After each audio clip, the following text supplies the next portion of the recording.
Welcome back to Matchday Live, and that is the first time in 10 years that we have failed to win on the opening game of a season. So Tottenham have beaten us today 1-0. I'm going to look straight to the gents. No, please don't play me. Please. Listen, did you say anything about records before the game? I didn't want to know about that record, to be honest. I didn't say a word about records. Didn't know anybody scored that many goals against City before. Didn't have a clue. I'm sorry. Thanks, Natalie. I'm really sorry. No, it's not. But as I said, Spurs away isn't an easy game. We know that recent history. When we're in the height of our season and we're playing well, it's not an easy game for us. So, as I said, it's never nice to lose. But Nedum quite rightly said, as we're walking up, we're 3 points off top of the league. Yeah, it's not, like literally, it's not the end of the world. Yeah. I was going to say to you, have you got some positives for me? Listen, I like that. We can overreact all we want, but there's no reason to. Nothing's won or lost after the first game of the season. You know what I mean? So you can remain positive. I think it seemed like everybody was in good health, apart from maybe Gundogan at the end with his shoulder. Yeah. I think that's who it was. Hopefully he's okay. But KDB was out there getting a run out. Zinchenko's back in now. And for these guys, you forget they've not had big minutes in pre-season, so they're going to be getting in the flow. And I think once the moment comes where every player is fit and ready and 100%, I think we'll see the best of them. Did we learn anything new today, do you think? No, probably not. Just the fact that not everyone's as ready as we would have liked or hoped. But no, as I said, it's this result and performance. It wasn't a poor performance. We had two great chances, Mahrez and Torres, so we could have scored, and then there's no question marks over our performance. But again, Son is a top-class, world-class player. In fact, he produces in big games, and again, he's done it against us. So we dominated possession, more shots on target, more shots off target, more everything kind of stats-wise. What was missing today, Nedum? I think it's just the ability to craft out really good chances, because I think even though we talked about chances which were missed, it wasn't like it was 5 or 6. It was 2 or 3, and if you're going to be having 18 shots on goal, which I think it was, you do want to have some really good opportunities within that. But I think there was passing, there was probing. I think in Sterling getting his first minutes of the season, that was good. But I think a positive for me is I thought Grealish looked good. I think that blue shirt suits him. I think he had the personality to try and get on the ball. He was moving the ball well. He was taking people on.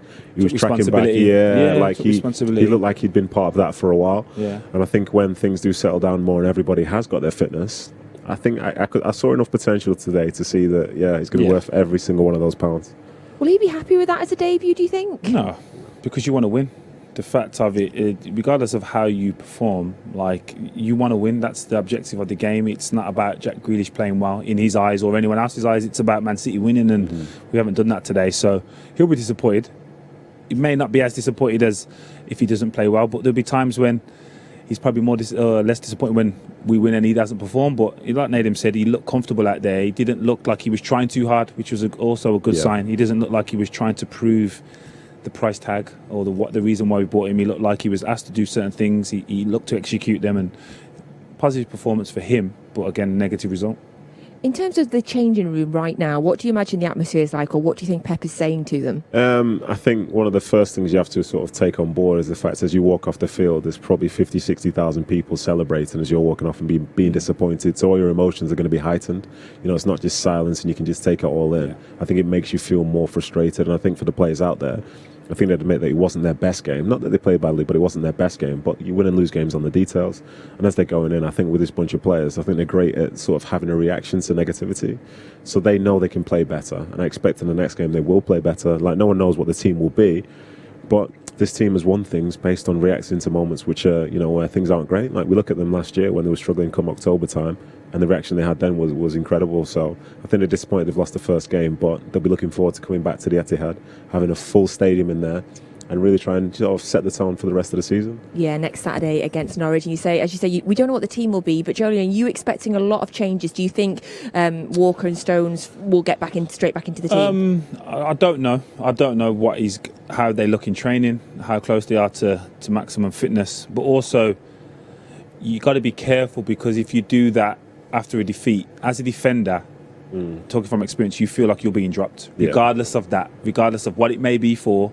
You thinking, well, we didn't win. I was playing at the back. Now there's new personnel. It's different when you're a striker because the momentum and all these various things. But as a defender, you have to be careful to rotate too much after a negative result. And so next Saturday here, cannot wait to see this stadium bouncing again for Norwich.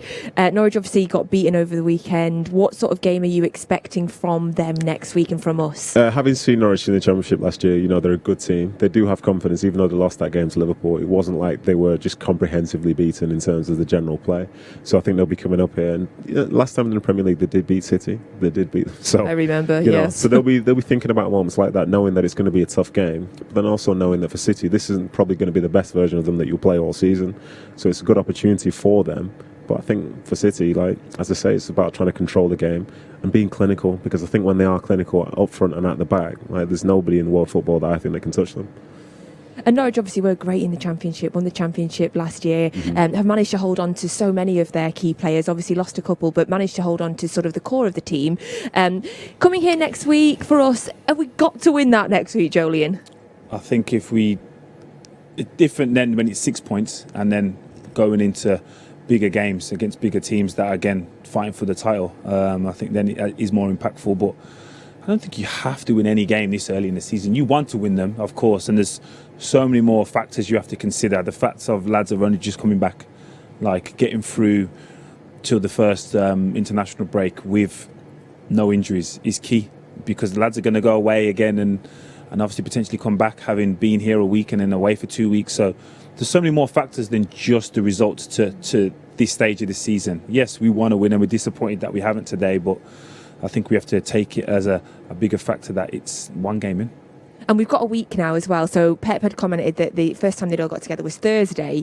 We now have a week with no game. We've got, Sunday's the game's Saturday, but they have the whole work week together to train together, to get to know each other, for Jack Grealish to kind of bed in with all of the players. So it's a good time. It's a good week now to think positive and to go into Saturday. Yeah, for sure. Yeah, it can be very easy to overreact to things, but you understand the season is a marathon, and in this moment here, you've got a stretch where you've got time to prepare.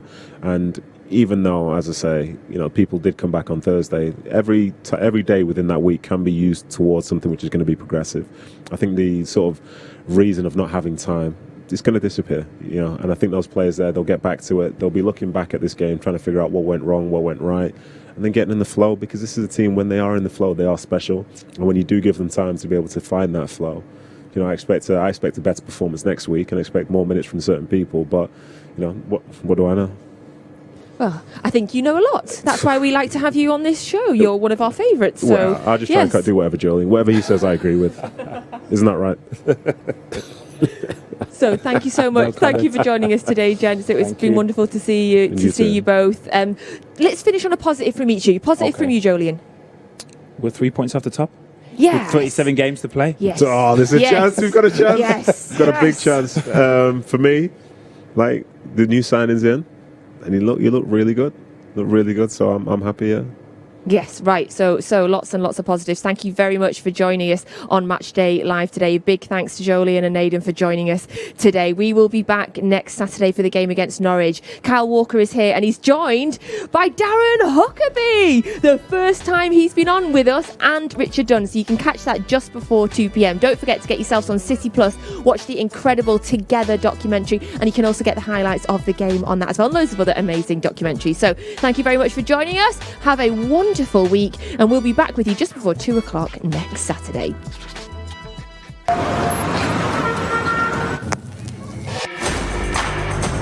Our city is a melting pot. Art, an industry. Music and fashion. Noise and colour. It's a mashup that's made us legendary. Things that collide and come together, mirrored in the mosaics of Manchester. We've always been a city of all sorts. A bit offbeat, always something different. But to us, that's what feels like home. This mosaic shirt is a tribute to our city, bringing together each little part that makes us whole. Telling a story about where we've come from and where it is we want to go.